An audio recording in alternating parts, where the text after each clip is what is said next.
One of the things Deal also brought out with on just the 4th of May is that in Deal Engage, which is their performance management tool, they now have the ability to track token usage, meaning, if you have put out a mandate or if you are at least just interested in how many people are using the AI tokens, maybe you're paying a subscription, if those still exist by then, or whichever method you're doing to pay for your AI, how many people are actually taking advantage of that? And that could go good or bad, but either way, that's pretty interesting. That's built in there. Their terms that are in there really shows like what it is that they were hearing for their customers. They said most companies have an AI strategy, but lack visibility in whether it's actually working. Or people just logging in and saying, "Yeah, I'm using Claude, sure, buddy," or actually, that is what they're primarily using to solve some problems. So pretty fascinating to see that now as part of what is ostensibly part of your HR platform.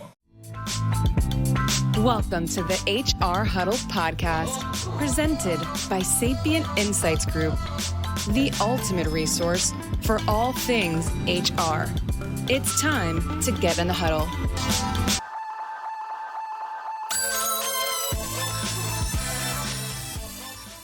Welcome to Spilling the Tea on HR Tech, where we focus on the hottest HR tech news everyone needs to know to be in the know. We break down the news of the week and help you make sense of what it means for our industry and how it can impact your organization. We're recording today on May 6th, 2026, and we're bringing all the news that you can use this week. I'm back finally from being out and about. I missed a whole series. I was doing FOMO because I wasn't here leading the way, but Cliff, you did an amazing job stepping in as our host. And joining me today is my co-host, Cliff Stevenson, who is our Director of Research. And if you don't know who I am, because I didn't introduce myself this time, I'm your host, Stacey Harris, Chief Research Officer, Managing Partner for Sapient Insights Group. We are a research and advisory firm. Cliff, it's obviously just missing out one show. I'm all over the place. My script's all messed up. No, it's not just that. Both of us have been on the road. We'll start off by talking about that. And I might have mentioned in the last episode for regular listeners that was going to be a very short episode, but don't worry, there's going to be a very long episode. That's going to be this one. We've got a lot of news to catch up on. I think even if we didn't have that sort of gap, this would have been a long one. A lot of cool news. There's so much going on. I mean, right? Like not only just the events, just every time I open up LinkedIn, there's another new announcement today. I mean, we had one today. So yeah, it's hold on to your horses. Is that what you say today? Is that the Derby is just over, right? Oh yeah, that's right. Release the horses. Catch the horses back. I don't know. Yeah, I'm bad. I watched the dresses at the Derby. I was so bad. Terry, who lives there in the area. And is a longtime Lexington and Derby horse race attendee who took us there 2 years ago now, and which was the first time I'd ever gone to anything like that. She was texting us saying, "Who are you betting on?" And I'm like, the best dressed? Am I allowed to bet on the best dressed? But what was nice on the Derby this year was that it was the first female trainer that's right. To have a horse that won the Derby. And so that's really exciting. I always like to see some new firsts in the market. Right? Yeah, and we absolutely love to see female trained and led creatures. I've tried to somehow turn this into a female led, someone who's taught others as a female that then succeed in these things. I liked, it was her comment. It was great. She's like, look, I don't think of myself as a female trainer. She goes, I'm just a really good trainer, and I was tired of training other people's horses, and I thought I could do it my own, right? Like I can't imagine. One of the stories we're going to talk about this week is Jerry Stengel, who we've talked about before, who does some great research in the space on women and businesses, and she's now doing some great research on healthcare for women. But she oftentimes has the commentary that it isn't really sort of women-led is a conversation, but it is just understanding that sometimes it's just breaking that barrier. It's the first to the table. That's really the representation matters, right? And that's what we say all over and over again, right? A little girl somewhere who is currently working with horses saw for the first time that another female was out there training horses, and that's hopefully going to change someone's trajectory in their career. And we have lots of career news. There's so many career changes this episode, right, Cliff? Yeah, there's going to be a lot of people news. That's some of my favorite, honestly, hearing about where people are going. And some of these cases, we've had a chance to talk to these people. That is one of the benefits of being out and go to these events. It's just a really positive time. Another positive time, of course, is this time of year, the best time of year. Why? Because the report is out. This is when the HR System Survey now in its 29th year, so long before. Survey's out. You said report. Yeah. It's not the report. It's the survey. I'm having FOMO of not sitting there and 16-hour days of writing it. I think we're both a little wild from this. But yeah, the survey is out in its 29th iteration. Really looking forward to it this year. It is out there. If you have not received a copy either through our distributors, that was back in mid-April on the 15th, or the public launch at the very end of May, or the end of April on the 29th, please reach out to us. I will also have a link in the comments to this that you're listening to. You can also just easily go to Sapient Insights Group and you will find it. We make sure that it is easy to find. You have a link to take it. It doesn't matter if you say, oh, I work at a 2-person company. It's like, no, those are the stories we need to hear. We want to know. We actually, this year, we are going to target that 1 to 10 employee size company because they are the hardest to reach. And we know that they are dealing with just as much chaos and tough decision making as companies of a larger size. So if you are in a company that is less than 10 employees, so all my consulting friends, all of my organizations out there who are our friends who have their own little small businesses, take the survey. It's a great way to get access to it, right? That's right. You get access to it, and you can even have it broken down, look at your results versus last year's by EMEA, for instance. You want to say, oh, I'm a European company. We're going to have a lot more of those this year. We're also expanding in to finance survey. We haven't done that in a number of years.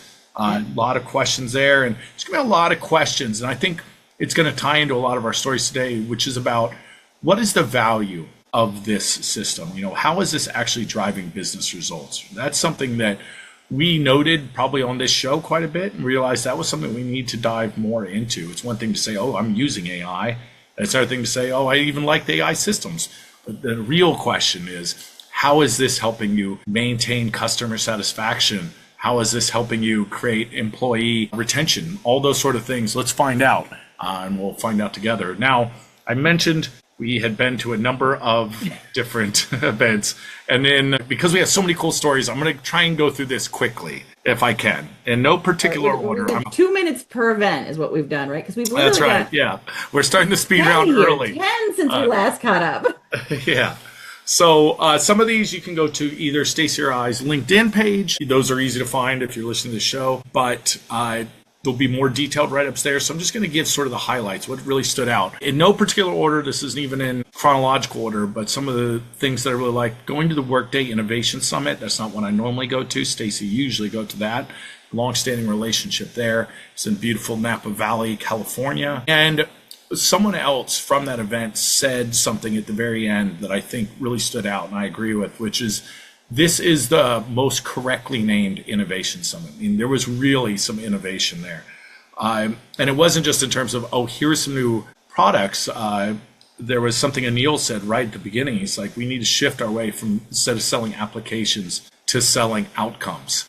Stacey, I don't know where you might have gotten that term from, but it sure sounds familiar. But it wasn't just sort of just speak. We saw that in everything they did when they were looking at Sana, for instance, and we'll be talking about SAP's possible answer to that. Looking at how it brings all of those agentic models together into one place and ties that into other systems that can actually give you some of the outcomes that are going on in that organization. Of course, there's really cool innovation that's happening with a lot of those products, but that was a really neat sort of almost philosophical, almost an innovation in process sort of change. Really, really cool stuff. A very different company that we don't talk about.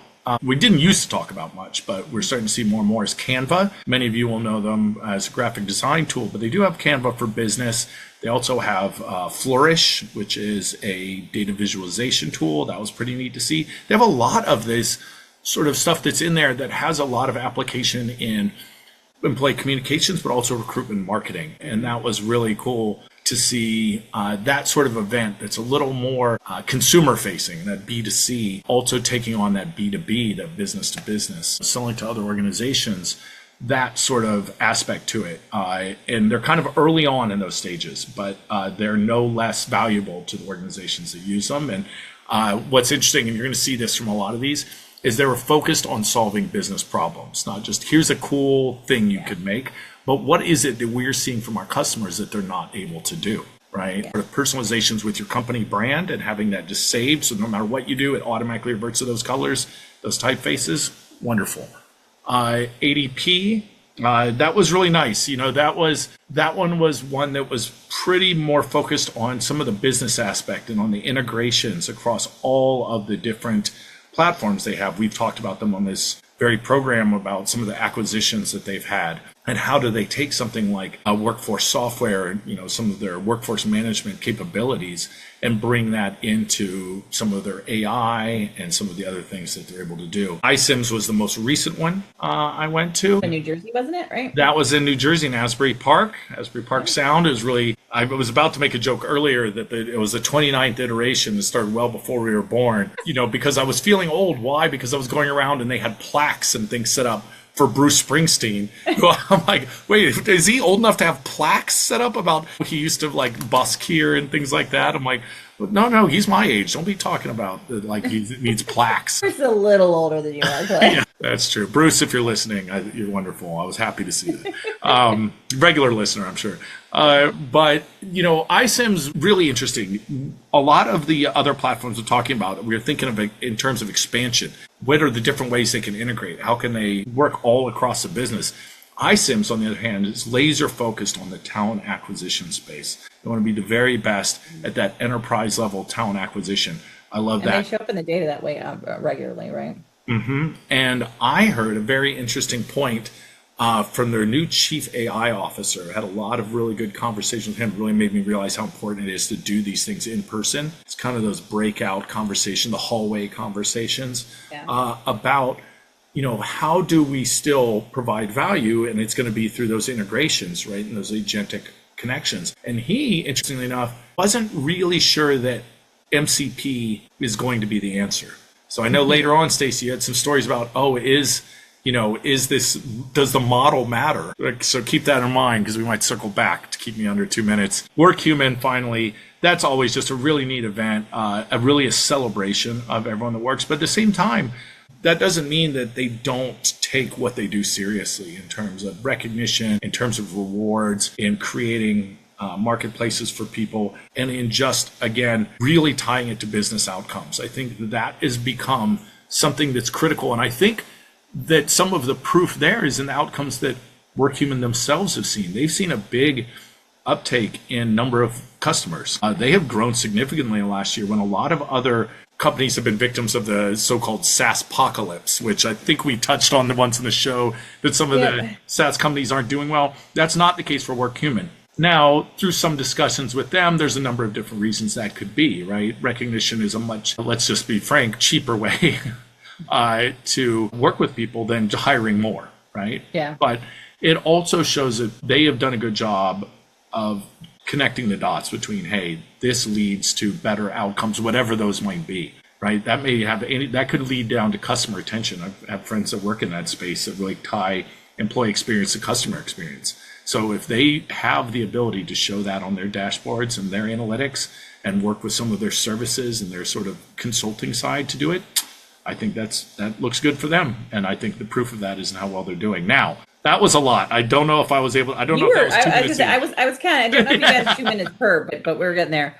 While you were, and something I think you did 3 in 1 week, didn't you? Right? Like you were flying all over the place. So on the flip side, while you were doing that, I was doing some other events, and we were sort of crossing each other in the Atlantic Ocean. Back in April, I went to the Infor Analyst Day Summit, which we had not done that for a few years. We were able to make that. That was in Atlanta. Allison Williams, our new analyst in. I wouldn't say in training anymore, but she's working through it, right? She's our director of program on the research side, and she's now learning all the ins and outs of what it takes to be an analyst, which is, it's actually, as whenever I have to train someone to be an analyst, it's a really interesting conversation because there's always that question of what is an analyst? And I'm like, kind of each of us have our own take on what it is, right? Mm-hmm. So that's been fun trying to bring Allison up to speed on all that. But we get to go to Infor. One of the things I think is that, for those who historically remember Infor had acquired several HCM systems that they then sort of re-platformed and to some new solutions. They had a really payroll system.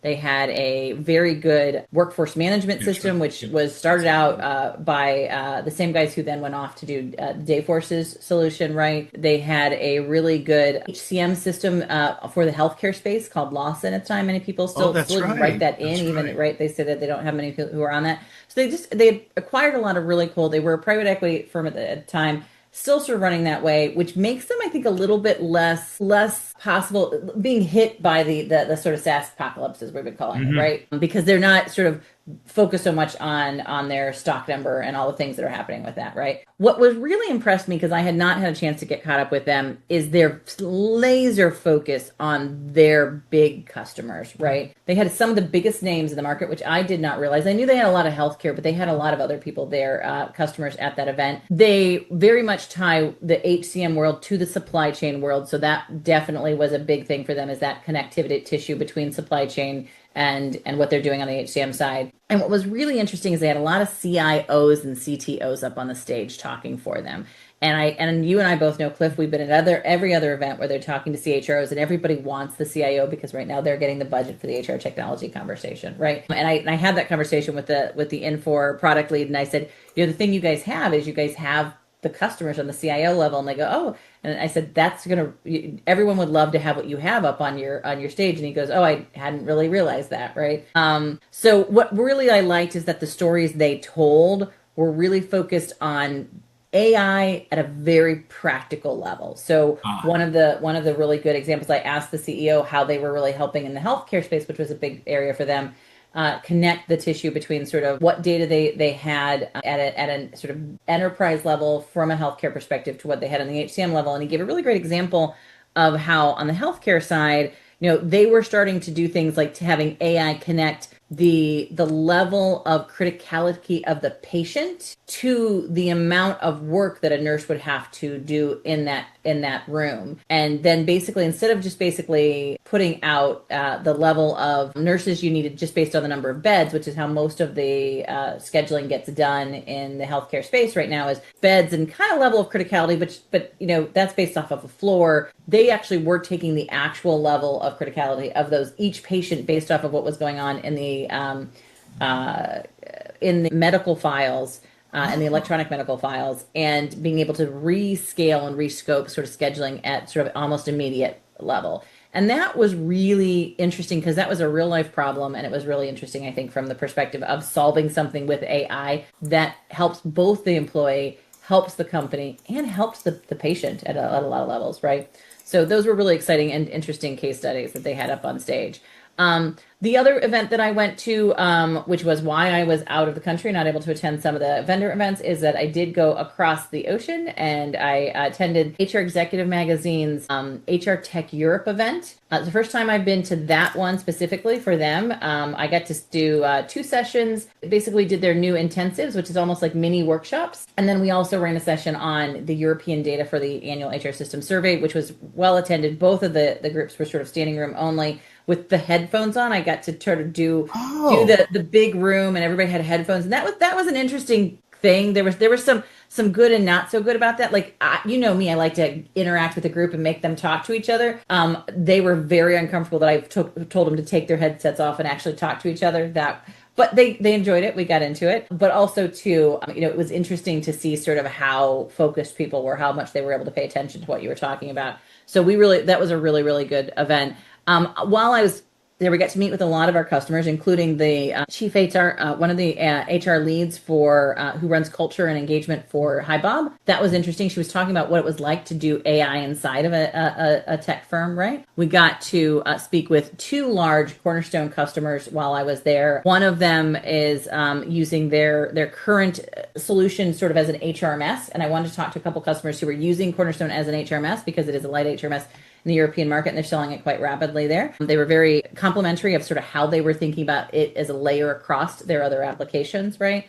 And then I got to talk to another organization who is really rethinking how they deploy Cornerstone from a implementation perspective, because they've been able to sort of have it extend their AI use. And so both of those, I think, use cases were interesting. I also got a chance to catch up with some of our good friends while we were there, who David Edwards, which is really good. He just wrote a book. We got to get together and have a conversation about that. I got to talk to your old boss, Kevin Oakes, while I was out there. Josh Burson and me did a catch up while we were out there. And then I really was excited to get a chance to talk to our good friend Anna, who from HR Digi, who has been a big advocate of ours for many, many years in the Sweden area, where she does a lot of her work from an analyst perspective. And so we got a chance to catch up with her as well. So it was a really good event.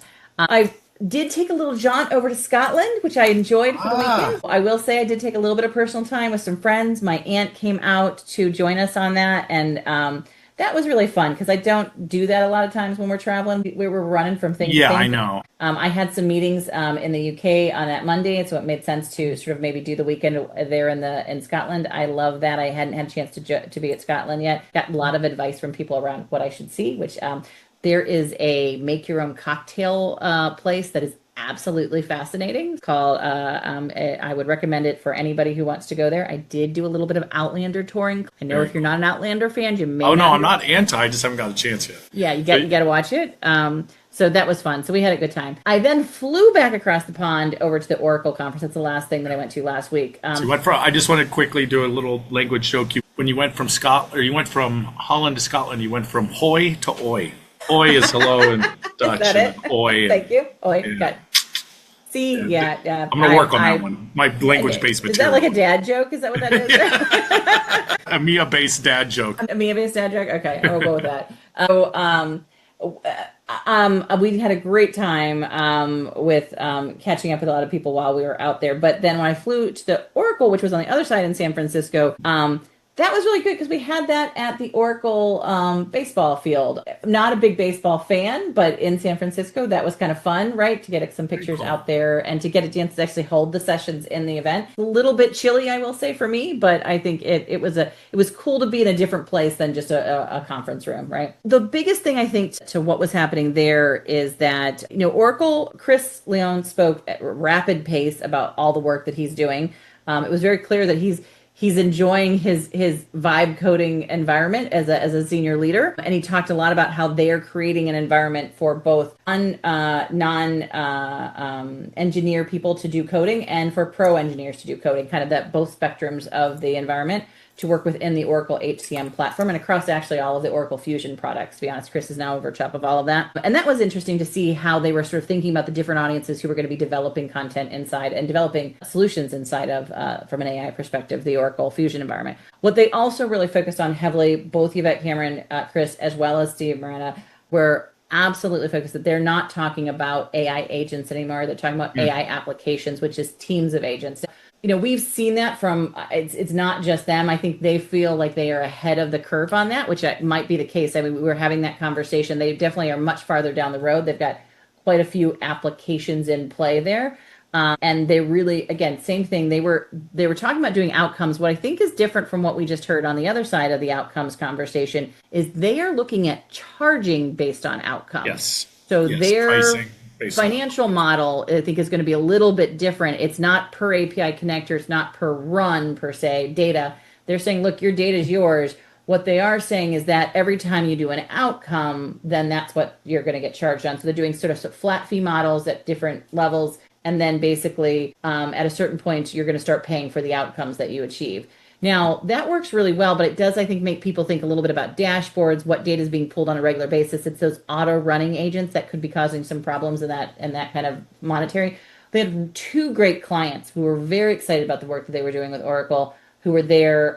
Can't mention their names, but one was a large healthcare, another one was a sort of global manufacturing organization. And both of them, you could tell, were really building out interesting approaches to using AI. They're all beta customers. They're doing forward engineering, just like we know Workday and some of the other ones are, where they're sending people out to kind of work side by side with them. They're calling into their product teams almost every week. What I really liked about the healthcare, Elena, who was there, she was an amazing customer. Me and her had a lot of conversations about how am I paying for all of this? And we're going to get into that.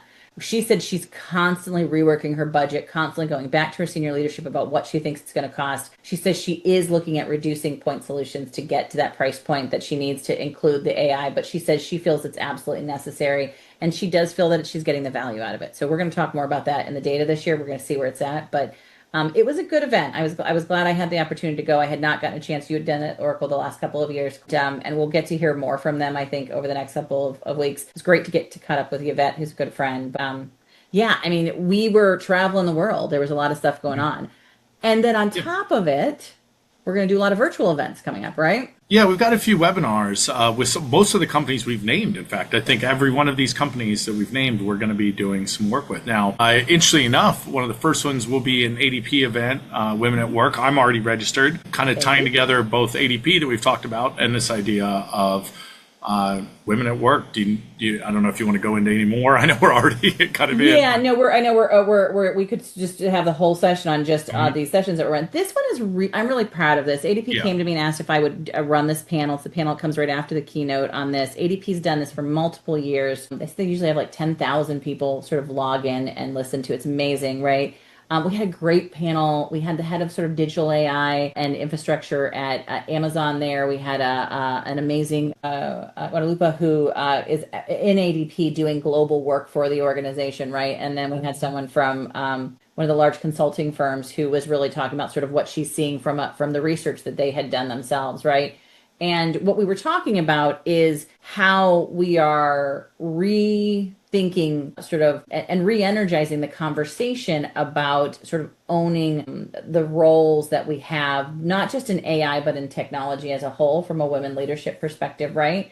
Because, there are some realities about what's happened over the last couple of years. DEI programs have been cut down, Infinity programs have been cut down. We've seen a lot of sort of pushing back on some of the progress we've made in pay equity, those kind of things, right? And what we were talking about is reimagining, re-energizing sort of the important role that women have to play inside of the business ecosystem. What I really loved was that these were all women who were really thinking about not just women in leadership, which we all should be thinking about, but what it means to the business when women aren't involved, when women aren't at the table. How much do you miss on the consumer side? How much do you miss on the bias side? How much do you miss on just new ideas, new ways of thinking about things, right? Because you're just missing a whole group of professionals in the market, right? And so I'm really excited about that. I would definitely encourage anyone to sign up for that. It is May 7th is when the live event will go. We've done some recordings around it, but definitely say everyone should attend. And then I think we're also doing another event for ADP coming up on May 21st is focusing on HR and IT, how they work together, how you leverage IT. They've got a new partner and solution program about IT onboarding. You and I have been talking about this for a while, how these two worlds go together. We are going to have myself and a CIO talking about what it's like to work together, HR and IT, and how important it is for that to work together on the onboarding side and how the business models are connecting, because AI doesn't care what your title is, right? It just knows who you are. And then you're going to be doing something for Hi Bob with Australia, right? Yeah, exactly. Hi Bob, really for the whole APAC region. You mentioned specifically some of the AI that's going on at Hi Bob, but just as different systems work differently for different sizes, for different people. Also, there are regional differences. It's something we always try and highlight in our work as well. So we're going to be really looking at that region and what's significant and specific to Australia and the rest of the APAC region. The Workday webinar on workforce management on June 23rd. So again, all of these, I believe, anyone can just jump in and register if any of these topics are of interest to you. They'll be in our newsletter, and you don't want to miss some of these sessions because we're going to be releasing some of our new data at some of them, not the new survey, but some of the data that we haven't had a chance to analyze and show. So I think that's going to be the really important thing, is that we never get enough time to analyze all of our data, right? So yeah, and another thing too, and although you can probably tell both of Stacey and I love to talk about these things, we always make sure to leave time at the end of these things to get questions from you in audience. So if you've ever had, some specific questions that come up around any of these topics, we always love to make these whenever possible, whenever it's not the time differences or anything like that. When possible, we leave time for questions, so it's a good chance to interact or ask specific questions.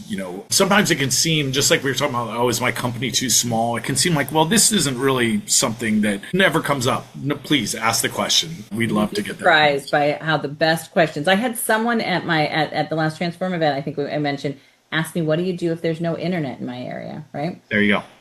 Love that stuff. No question is too small. No question is not important, right? Yeah. And that being said, Cliff, my question to you is, how are we going to get through 20 topics in less than 15 minutes? We're going to see. Yeah, they're all important, but it's interesting though. I hate to go off on a tangent already, but this idea of when something works, that's a great point that you just brought up about what do I do if the internet doesn't work? Because this is something companies have to think about. Very often, to be fair, we're just as focused on it, but companies and even consumers are focused on what is the new cool thing it can do? What's going on? But then the other question should always be, what if it can't even do it? What happens if it doesn't do it? Is my data secure? What happens if just the system's down? What if I don't have an internet connection? What if does it work on a phone to someone that's up on a roof trying to look up, whether they have a certification or not?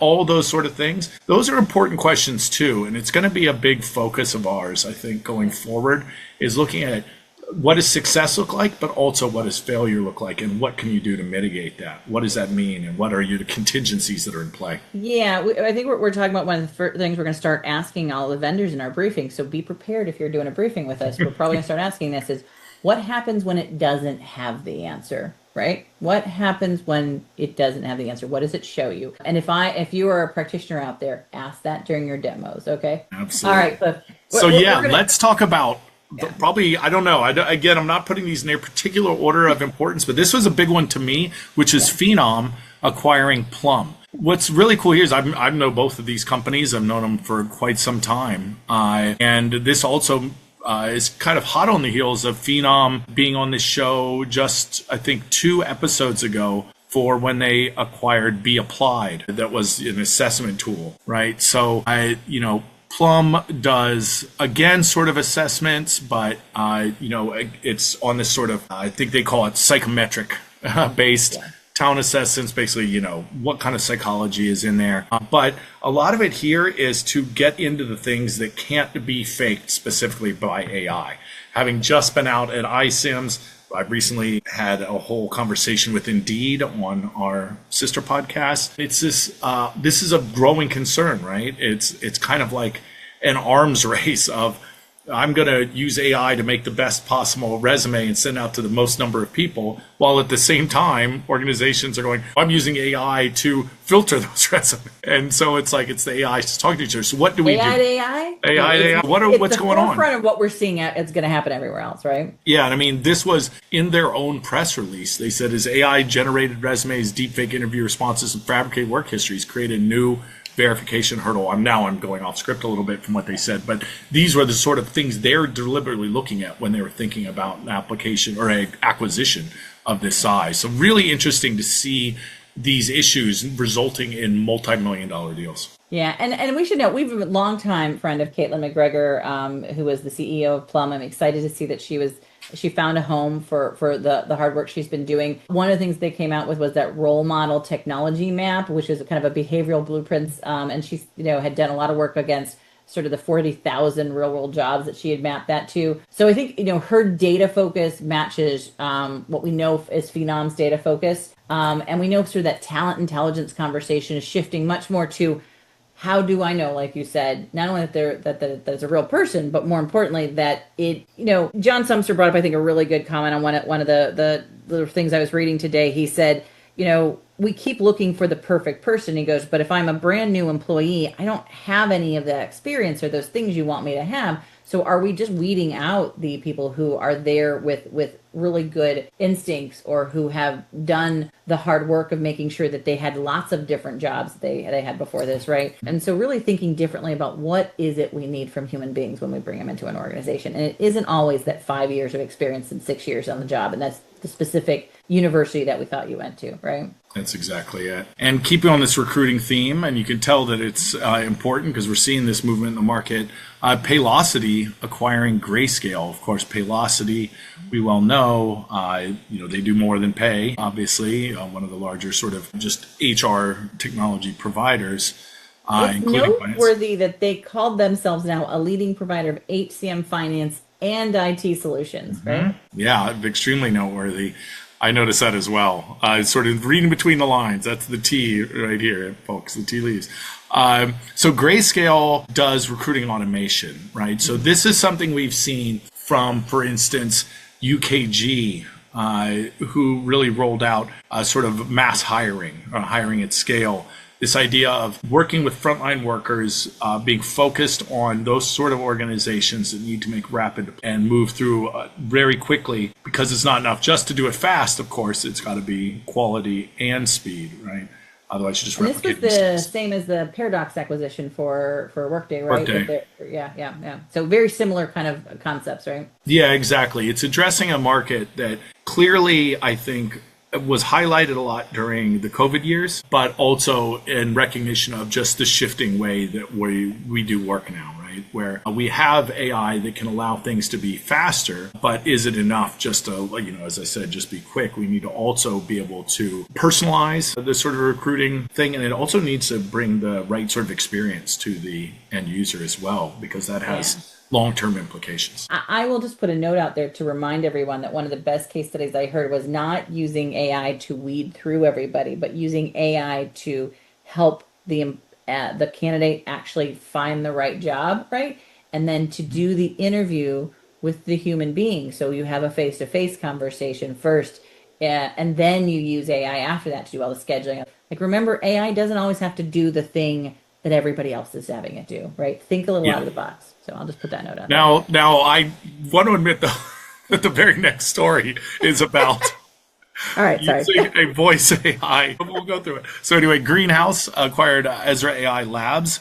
Ezra AI Labs is a voice AI interviewer to give basically a voice conversation that's meant to sound a lot more natural for these conversations, so that you're, again, able to do sort of hiring at scale. I think the term they also use here is structured hiring. So again, if you think in terms of the sort of classic hiring pipeline or funnel, if you have never been in talent acquisition, idea being that you get a whole lot of people at the beginning. Some of those will get, an email. And then from there, some of those will then get an actual phone interview. So it's taking that part of the possible bottleneck forward, but still gaining all the information that would have been taken in. If the company is good, they are giving them feedback all along the way, so they know what's happening. Let's remember that. Yes, right? absolutely. In fact, one of the stats that was pulled in the press release is that 74% of candidates now use AI in a job search, and 46%, so their trust in the hiring process has decreased. One goes up, the other one goes down. Not surprisingly, trust has become kind of the watchword. If we say outcomes might have been the thing I heard most in all of the trips, I think trust is the other one. How do we quantify it? How do we increase it? How do we note that we're increasing it? So just like you said, Stacey, it's not enough to say, oh, how fast can we hire people? People have to feel as if they are valued during that process for a number of different, even if they're not hired, you do not want those people as potential. Everyone's a potential customer. Every person you touch becomes a brand ambassador or a brand detractor. Every good recruiting organization understands that that's the marketing model, right? Yeah. Absolutely. And then Gusto, one of the systems that shows up in our report. Almost everyone here, I think, shows up in our report. Yeah, we should know we use Gusto internally for our own payroll system. Yep. So it just to be fair to the market. But they show up in the survey all the time. They're definitely more focused on that sort of smaller payroll. And under 150, even under 50, I'd say, is where they enjoy it.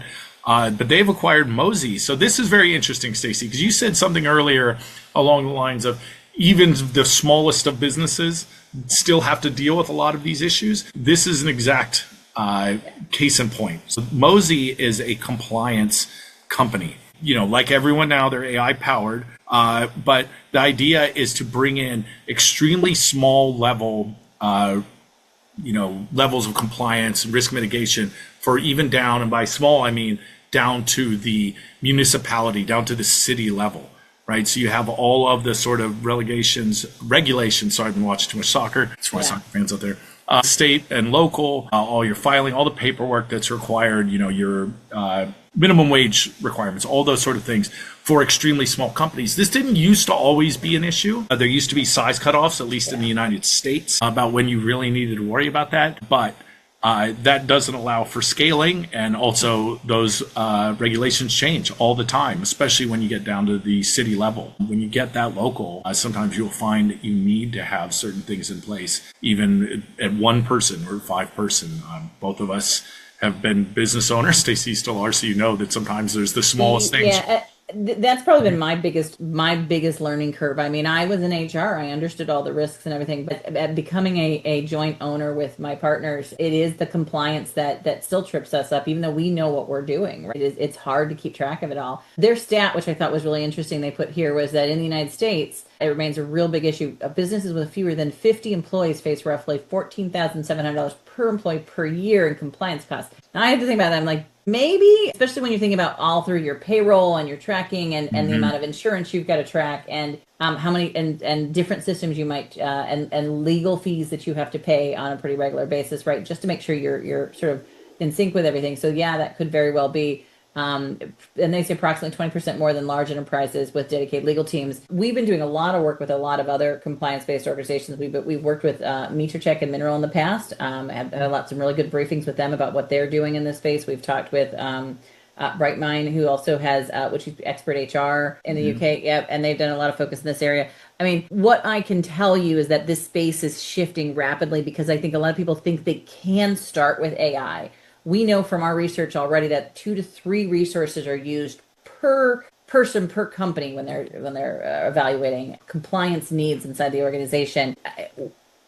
There's a bit of I think, hold your breath and wait. At what point does AI mess someone up so bad that the huge compliance issue is caused, and then we're all going to go back to saying we definitely have to have a human in the loop on that conversation. So I think.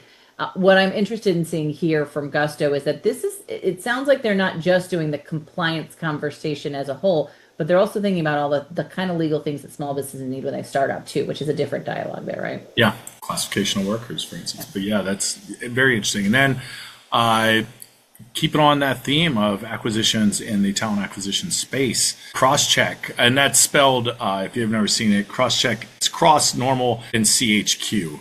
That was from the old days when we were all doing that, right? Acquired Traitify, Traitify, like a trait. That's pretty. Vowels out, they added vowels into this one. Yeah, that's right, thank goodness. You're going to get, interesting enough, they call it outcome-based AI hiring. In fact, one of their terms is it's the first, according to them, the first outcome-trained foundation model for hiring. There's that term again, outcomes, because the idea being like, how do we get an assessment of a person, but based on the outcomes that get brought into the organization, right? It's not enough to just say, oh, they've got that trait or whatever the case may be. I think these recruiting solutions have to be a little bit careful, because as we move to outcome-based payment for AI, do I start to say I'm only going to pay you if what you give me adds value? That's a bit of a risk on the SaaS model that we're starting to see come out. Is if it is about outcomes, there is a much different metric of value that I put on top, not just reducing